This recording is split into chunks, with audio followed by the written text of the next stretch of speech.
2 pink lines. That was all it took. 2 small lines to shake the foundation of everything she had built. Zariah Cole stared at the pregnancy test in her trembling hand. Her reflection in the mirror looked calm, but her eyes betrayed her. They were wide, calculating, fighting panic, pregnant, and not by just any man, by a man whose name carried weight in rooms she had never even entered, Kang Joon-Ho. 3 months earlier, Zariah had promised herself something simple: focus on the dream. She had moved from Nigeria to South Korea with ambition burning in her chest. Her fashion brand, a bold fusion of African textures and Korean minimalism, was finally gaining attention.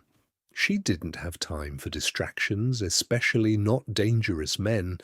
She met him at a private fashion gala in Gangnam, the kind of event where billionaires whispered instead of laughed. He stood near the balcony, hands in his pockets, observing everything. He didn't blend into the crowd. The crowd adjusted to him, tall, immaculate suit, composed posture, eyes that seemed to measure people in silence. When their eyes met, she didn't look away. "You're the only one here not trying to impress me," he had said calmly. Zariah tilted her head slightly. "Maybe you're not that impressive." A faint smirk touched his lips, and just like that a spark was lit. What she didn't know was that Kang Joon-Ho wasn't just a wealthy executive. He was the head of the Black Tiger Syndicate, an underground empire hidden beneath legitimate corporations, investments, shipping, security, all clean on paper. But in reality, power flowed through darker channels. Men feared him. Rivals watched him. No one crossed him, and no one ever left him. That night, chemistry overpowered caution. In his penthouse overlooking the Han River, Zariah saw something unexpected, a quieter side. A man who spoke less but listened deeply. A man whose touch felt controlled but intentional. It wasn't love, it wasn't planned. It was a moment. By morning, distance returned like a locked door. His assistant became unreachable. His schedule was suddenly impossible. Zariah understood. She had been temporary, so she chose dignity. She walked away without chasing him. But life had other plans. Now, 3 months later, she sat on her bed staring at the test in her hands. 2 pink lines. Her breathing slowed as her mind raced. "I can handle this," she whispered. She had built her life alone before. She could raise a child alone too. She wouldn't beg a man who had already disappeared. So she made a decision. She would leave Korea. Quietly. No drama. No confrontation. No telling him. Because if he didn't choose her, she wouldn't choose him either. The airport was alive with movement, rolling suitcases, flight announcements, the hum of departures. Zariah adjusted her coat, one hand unconsciously resting on her stomach. 1 suitcase, 1 ticket, 1 secret. Then something shifted. The noise around her softened. People stepped aside without knowing why. 5 men in black suits walked in precise formation. And behind them, Kang Joon-Ho. Her heartbeat faltered. He walked toward her with calm certainty, like a man who already knew the ending of the story. "You're leaving?" It wasn't a question. She lifted her chin. "You don't get to monitor my life." His eyes scanned her face before lowering slightly to her stomach. Her pulse spiked. "How long were you planning to hide it?" he asked. Her throat tightened. "You lost the right to ask." "I know," he said quietly. The words hit harder than she expected. "I know about the child." Silence swallowed the space between them. Of course he knew. A man like him controlled information like oxygen. "You don't get to claim anything," she said, fighting to keep her voice steady. He stepped closer. "I don't care if you hate me." His gaze locked onto hers. "That child is mine." The words were calm but immovable. Passengers nearby pretended not to stare. Zariah felt heat rise behind her eyes, anger, pride, fear colliding inside her. "I'm not part of your world," she said sharply. "You already are." For a split second, something changed in his expression. Not dominance, not authority, fear, not fear of her, fear of losing something. "You should have told me," he said, softer now. "You disappeared," she replied. "You made your choice." He didn't deny it, because the truth was simple. He had distanced himself to protect her. Enemies watched him constantly. Affection was weakness. Weakness was exploited. But now there was a child involved, his heir, his bloodline, and in his world, blood meant everything. "You're not safe alone," he said firmly. "From who?" she challenged. "You. From my enemies." "That mansion? To your violent empire?" "To mansion, to your violent empire. To protection. I don't belong there. My child does." Before she could respond, a loud explosion shattered the air. Screams erupted. Glass burst across the terminal entrance. Masked men rushed inside. Gunfire cracked through the airport. People dropped to the floor in panic. Joon-Ho's men reacted instantly, forming a protective barrier around them. His demeanor transformed in seconds, cold, precise, deadly. He pulled Zariah behind him without hesitation. "Stay close." Another gunshot rang out. One attacker shouted, "Take the woman." Her blood ran cold. They weren't guessing. They knew. They knew about her, about the baby. Joon-Ho's voice became steel. "If you touch her, you die." He drew his weapon smoothly. 2 controlled shots. 2 bodies fell. The remaining attackers retreated as sirens approached in the distance. Alarms screamed overhead. Zariah trembled as the reality sank in. This wasn't a coincidence. She wasn't invisible anymore. He turned toward her, not as a Mafia boss, but as a man standing between her and death. "Now, do you understand?" he asked quietly. "They'll come again," she whispered. "Yes." No lies, just truth. He placed his hand near her stomach, hovering protectively. "I won't force you," he said, "but I will not lose my child." Her heart pounded painfully in her chest. Leaving meant running forever. Staying meant entering a war. "You don't get to control me," she said, softly. His eyes softened, just slightly. "I don't want control." A pause. "I want responsibility." For the first time, she saw it clearly. Not possession, not ego.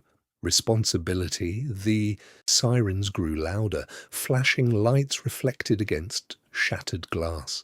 Her quiet life had ended the moment those 2 pink lines appeared. And now she had to choose. Freedom or protection, love or survival. Because one night had created a secret, and that secret had just ignited a war. The city lights blurred past the tinted windows. Zariah sat silently in the back seat of the black armored vehicle, her fingers intertwined tightly in her lap. Across from her, Kang Joon-Ho watched her carefully, not speaking, not blinking much, just observing. The airport chaos still rang in her ears, gunshots, screams, the way one of the masked men had shouted, "Take the woman." They weren't after him, they were after her, after the child. She swallowed. "This is insane," she muttered under her breath.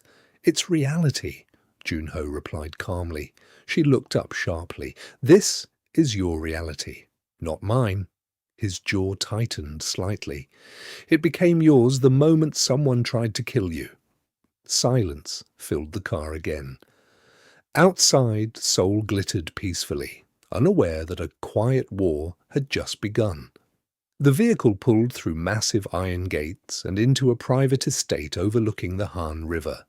The mansion wasn't flashy gold or exaggerated luxury. It was minimalist, powerful, intimidating. Clean architecture, dark stone, floor-to-ceiling glass, security cameras at every angle. This wasn't just a home, it was a fortress. The doors opened automatically as guards stepped aside. Zariah hesitated before stepping out. "This isn't my world," she said quietly. Joon-Ho stepped beside her. "It is for now." Inside, the mansion was quiet, too quiet. No laughter, no warmth, just controlled elegance. A woman in her late 50s approached, bowing slightly. "Chairman Kang," her eyes then shifted to Zariah, curious, observant. "This is Mrs. Han," Joon-Ho said. "She manages the house." Mrs. Han offered a gentle nod. "Welcome." Zariah didn't feel welcomed. She felt watched, analyzed, marked. Joon-Ho turned to Mrs. Han. "Prepare the East Wing." Mrs. Han's expression flickered for just a second. Surprise. The East Wing, private, reserved, important. Yes. "Chairman." As Mrs. Han left, Zariah crossed her arms. "East Wing?" she questioned. "It's secure." "That's not what I asked." He faced her fully now. "You'll have privacy. Medical staff on call, security around the perimeter." "I didn't agree to this." His voice lowered slightly. "You didn't agree to being hunted either."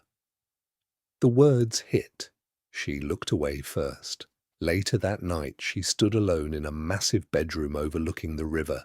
The city lights shimmered like stars below. Her suitcase lay unopened near the door.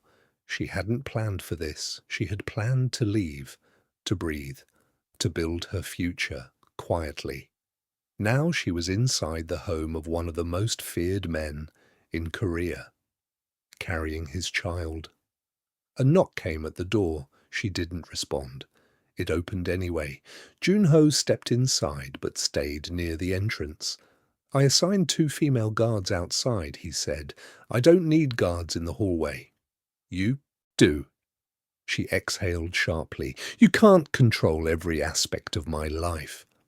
His eyes darkened slightly. "I'm not trying to control you. It feels like it." A pause lingered between them. Then he said something unexpected. "I've already lost one family member to this life." Her gaze lifted slowly. "My younger brother," he continued. "He was used to send me a message." The air shifted. "I won't let that happen again." That wasn't dominance. That was trauma. For the first time, she saw the scars behind his composure. Across the city, inside a dimly lit warehouse, a man watched footage from the airport attack. The screen froze on Zariah's face. He leaned back slowly. "So, that's her," he murmured. His name was Choi Min-seok, leader of a rival syndicate long suppressed by the Black Tiger Empire. He smiled faintly. "A child." He tapped the screen lightly. "You finally exposed your weakness, Joon-Ho." Back at the sea mansion, Zariah sat on the edge of the bed, staring at her phone. Messages from investors, missed calls from friends. A normal life trying to reach her. She placed her hand gently over her stomach. "I didn't ask for this," she whispered. A soft knock interrupted her thoughts. Mrs. Han entered carefully with a tray. "Ginger tea," she said gently. "It helps with nausea."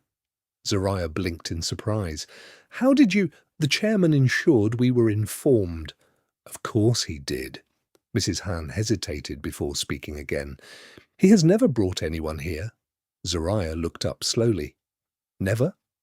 Mrs. Han shook her head. "This house has been empty for many years." That information settled heavily in her chest. Downstairs, Joon-Ho stood in his private office, reviewing security reports.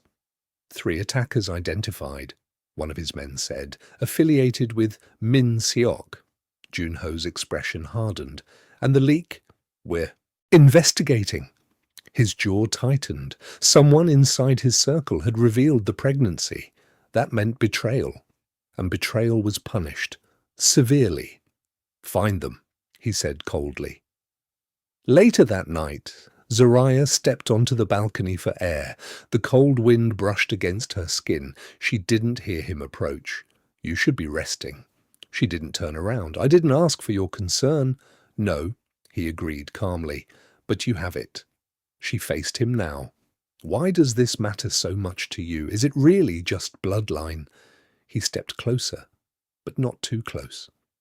"In my world, everything can be taken." His voice was steady. "Money, power, loyalty." A pause. "But blood. Blood is different." She studied him carefully. "And what about me?" she asked softly. "Am I just carrying your blood?" His eyes flickered. For a moment the Mafia boss disappeared. "You were never temporary to me." Her breath caught. "Then why disappear?" "Because caring about you made you a target." She shook her head. "And now?" "Now you're a target anyway." Honesty, brutal and raw. He looked down briefly at her stomach before meeting her eyes again. "I don't know how to be gentle," he admitted quietly, "but I know how to protect." Her heart betrayed her with a slight ache, because beneath the control, beneath the dominance, there was something human. Suddenly, a loud alarm blared through the mansion. Red security lights flashed. Both of them turned instantly. A guard's voice echoed through the intercom. "Perimeter breach, East Gate."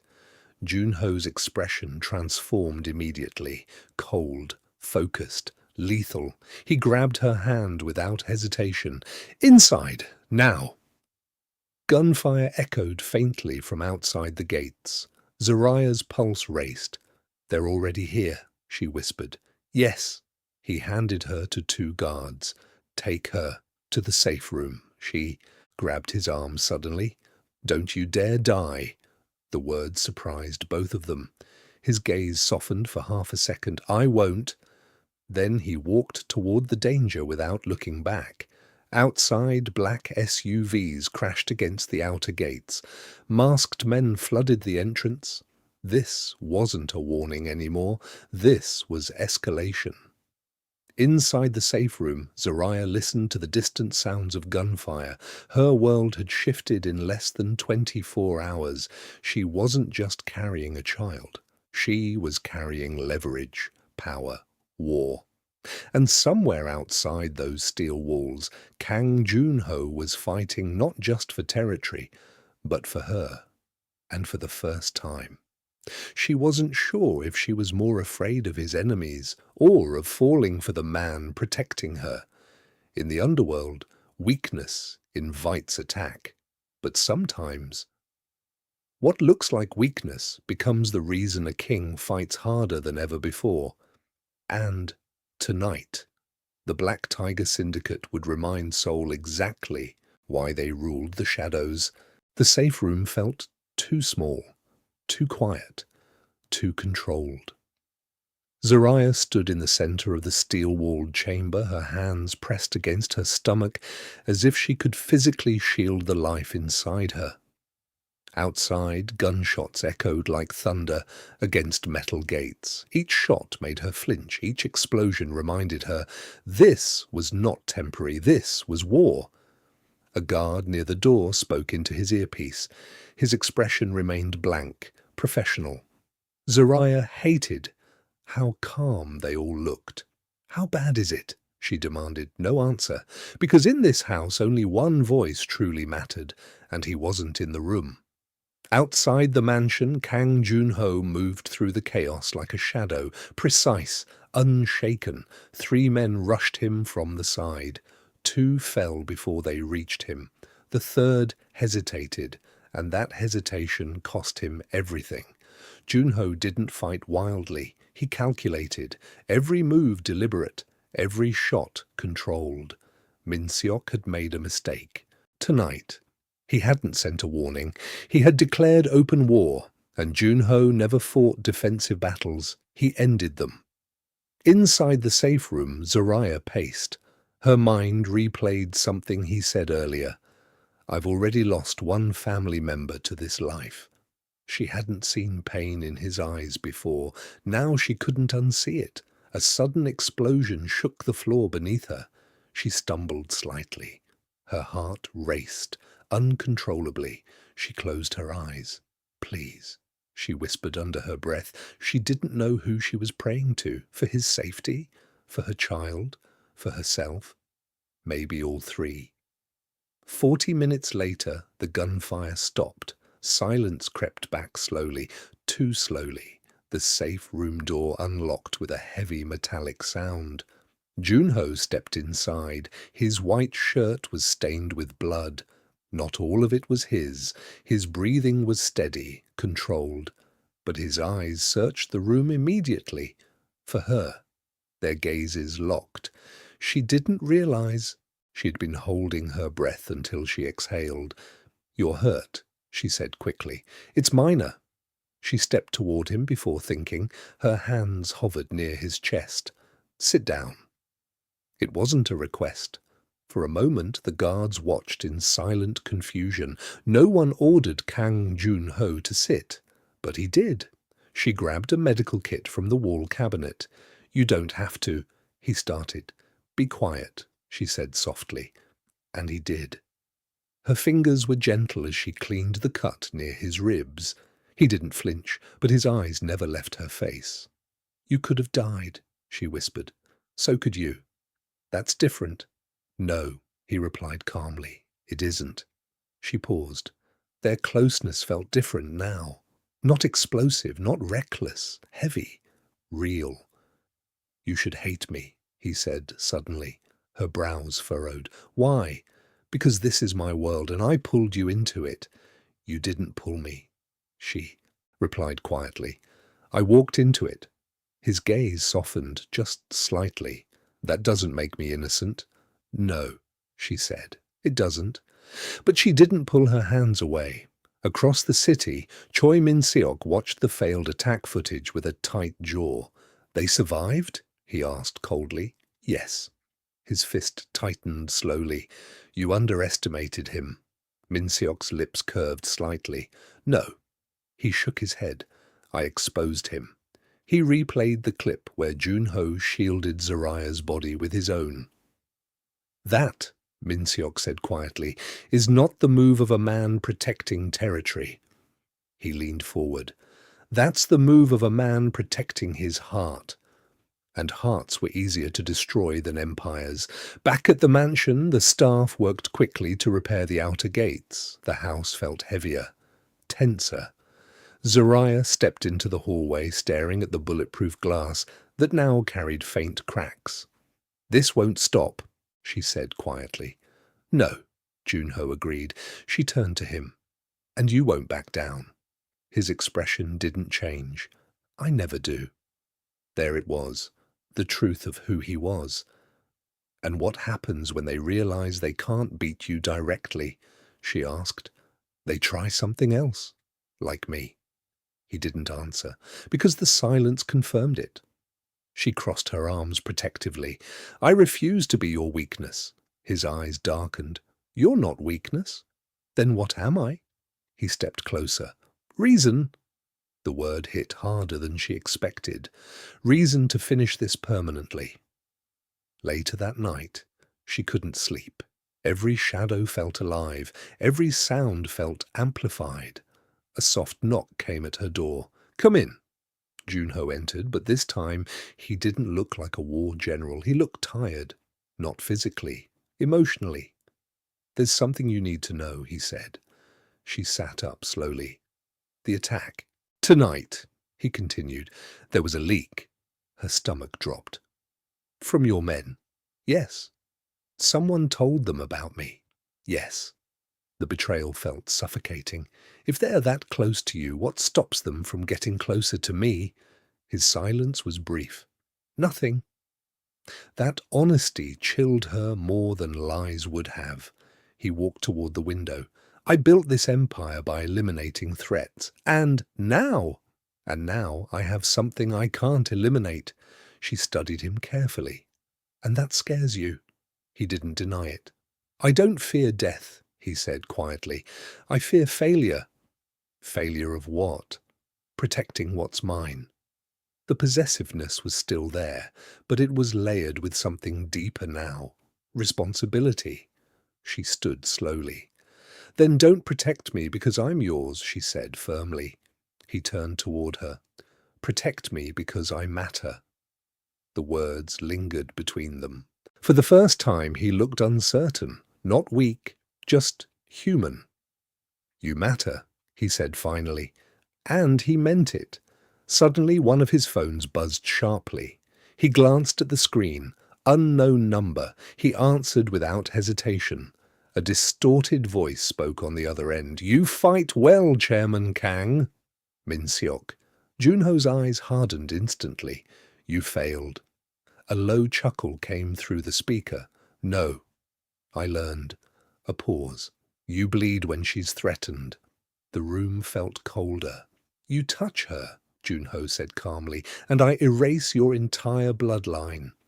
Min-seok laughed. "Then let's see who loses more." The line went dead. Zariah's heart pounded. "He's not stopping," she whispered. "No," Joon-ho agreed. He walked toward her slowly. "But neither am I." She searched his face. This wasn't about territory anymore. This was personal. And personal wars were the most dangerous kind. He gently placed his hand over hers, resting against her stomach, a silent vow. "If they think you're my weakness," he said quietly, "they'll regret it." Outside, the repaired gate stood stronger than before. But war wasn't fought at gates, it was fought in hearts. And somewhere in the city, Min-seok was already planning his next move, because the fastest way to break a king wasn't attacking his throne, it was threatening his heir. Love makes men reckless, power makes men ruthless, but when the two collide, cities burn. And tonight, the underworld of Korea shifted, because Kang Joon-ho no longer fought for dominance. He fought for family, and that made him more dangerous than ever before. If this episode moved you, if you believe love can survive even in the darkest world, show your support. Like this video, subscribe to the channel, and join this journey, because Zariah and Kang Joon-ho's story is far from over, and the next chapter, it will shake their world, and yours.